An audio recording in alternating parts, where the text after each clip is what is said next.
আর একজন লোকের ঈমান যত বেশি মজবুত, পরীক্ষাটাও তত বেশি কঠিন। তাকওয়া যত বেশি থাকে, আল্লাহ তত কঠিন পরীক্ষা দেবেন। আপনি কোথাও এমবিবিএস নিয়ে পড়াশোনা করছেন কারণ বেশি নম্বর পেয়েছিলেন এইচএসসি-তে, সেজন্য এখানেও পরীক্ষা কঠিন। এমবিবিএস পাশ করাটাও বেশ কঠিন। তাহলে এখানেও নবী রাসূলগণের তাকওয়ার সাথে সাধারণ মানুষের তাকওয়ার কোনো তুলনায় হয় না। যেহেতু তারা ছিলেন নবী এবং রাসূল, তাই তাদেরকেও পরীক্ষা করা হয়েছে।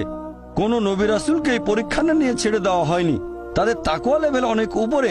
নবী রাসূলকে অনেক বেশিবার পরীক্ষা করা হয়েছে সাধারণ মানুষের চেয়ে। আপনার বাচ্চা অনেক বেশি, অনেক কঠিন।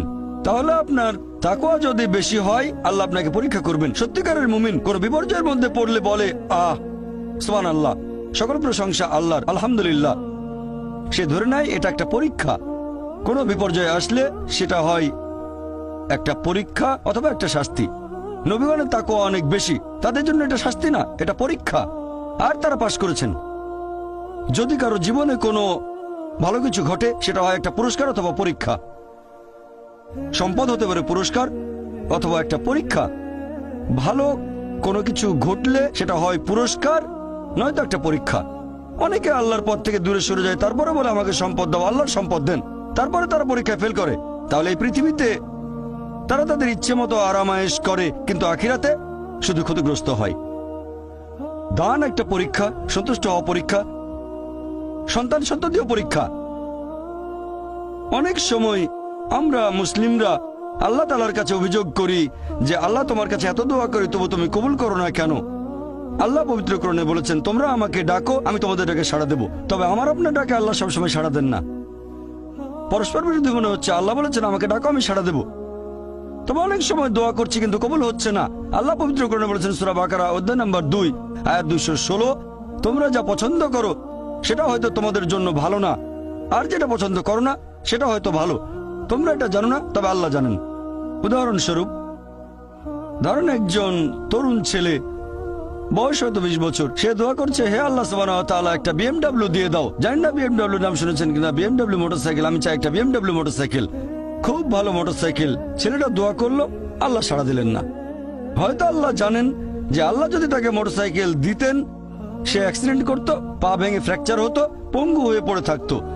তাহলে এখানে আল্লাহ সুবহানাহু ওয়া তাআলা তার ডাকে সাড়া দিয়েছেন সাড়া না দেওয়ার মাধ্যমে। আল্লাহ তার ডাকে সাড়া দিয়েছেন সাড়া না দেওয়ার মাধ্যমে। আল্লাহ তাকে মোটরসাইকেল দেননি কারণ সে ভালো বান্দা, সে খুব ভালো মানুষ, সে যা যাচ্ছে তা ভালো হবে না আমি জানি, কিন্তু সে জানে না, তাই আল্লাহ দিচ্ছেন না। এভাবে আল্লাহ সাড়া দিচ্ছেন সাড়া না দেওয়ার মাধ্যমে।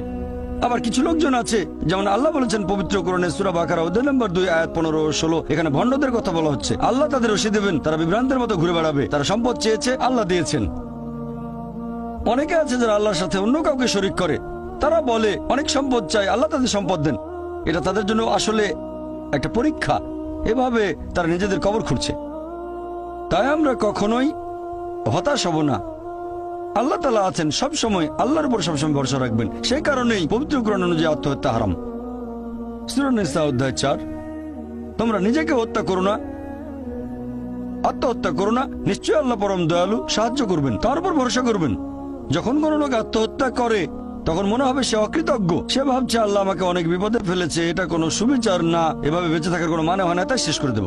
আল্লাহ পবিত্র কোরআনে বলেছেন সূরা বাকারা অধ্যায় নম্বর 2 আয়াত 286, এটা সূরা বাকারার একেবারে শেষ আয়াত, যে আল্লাহ সুবহানাহু ওয়া তাআলা কারো উপরেই তার সাধ্যের অতিরিক্ত বোঝা চাপিয়ে দেন না।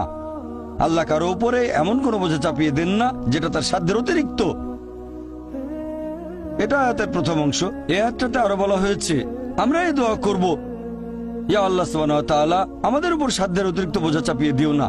আয়াতের প্রথম অংশে আল্লাহ কথা দিয়েছেন যে আমাদের উপর তিনি সাধ্যের অতিরিক্ত বোঝা চাপাবেন না। তাহলে আমরা কেন দোয়া করব যে হে আল্লাহ আমাদের সাধ্যের অতিরিক্ত বোঝা চাপিয়ে দিও না? এর কারণ হচ্ছে আমরা নিজেদের কবর খুঁড়ি, আমরা নিজেদের উপর সাধ্যের অতিরিক্ত বোঝা চাপিয়ে দিই, সমস্যা বাধা আমরাই বলছি অনেক সম্পদ দাও, আল্লাহ দিচ্ছেন।